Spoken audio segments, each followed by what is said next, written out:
അള്ളാഹുവിനെ കൊണ്ട് സൃഷ്ടികളെ കാണുന്ന ആളാണ് എന്ന് പറഞ്ഞാൽ എന്താ? അള്ളാഹുവിലൂടെ സൃഷ്ടികളെ കാണുന്ന ആളാണ്. അള്ളാഹുവിലൂടെ സൃഷ്ടികളെ കാണുന്ന ആൾ. ഞാൻ മുമ്പൊരിക്കൽ സിദ്ദീഖ് തങ്ങളെ വിഷയം പറഞ്ഞില്ലേ, മാ റഅയ്തു ഷൈഅൻ, ഞാനൊരു വസ്തുവിനെയും കണ്ടിട്ടില്ല, ഇല്ലാ വറഅയ്തുല്ലാഹ ഖബ്ലു, അതിന്റെ മുമ്പ് ഞാൻ ആരെ കണ്ടിട്ടല്ലാതെ? അള്ളാഹുവിനെ. കാരണം എന്താ? അള്ളാഹുവിലൂടെയാണ് സിദ്ദീഖ് തങ്ങൾ എന്തിനെ കാണുന്നത്? സൃഷ്ടികളെ കാണുന്നത്. ഇപ്പൊ എനിക്ക് ഒന്ന് മനസ്സിലായില്ലേ? ഇതാണ് ഒന്നാമത്തെ കാറ്റഗറി. ഇനി രണ്ടാമത്തെ കാറ്റഗറി, സാലിക്ക്, തുടക്കക്കാരനായ ആള്. ആ വ്യക്തി, ഈ ലോകത്ത് അള്ളാഹു നമുക്ക് ഒരുപാട് ദൃഷ്ടാന്തങ്ങൾ തന്നിട്ടുണ്ട്. അതിലൂടെ ആരെ കാണും? അള്ളാഹുവിനെ കാണും. അപ്പൊ നമ്മളൊക്കെ വെള്ളിയാഴ്ച ഓതുന്ന സൂറത്ത് അഫലാ യൻദുറൂന ഇലൽ ഇബ്ലി കൈഫ ഖുലിഖത്, എങ്ങനെയാണ് ഒട്ടകങ്ങളെ സൃഷ്ടിച്ചത് നിങ്ങൾ എന്ത് ചെയ്യണില്ലേ? നോക്കുന്നില്ലേ? നിരീക്ഷിക്കുന്നില്ലേ? അല്ലേ?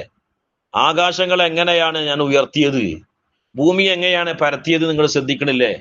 എന്താണ് അങ്ങനെ അള്ളാഹു തആല ചോദിക്കാൻ കാരണം?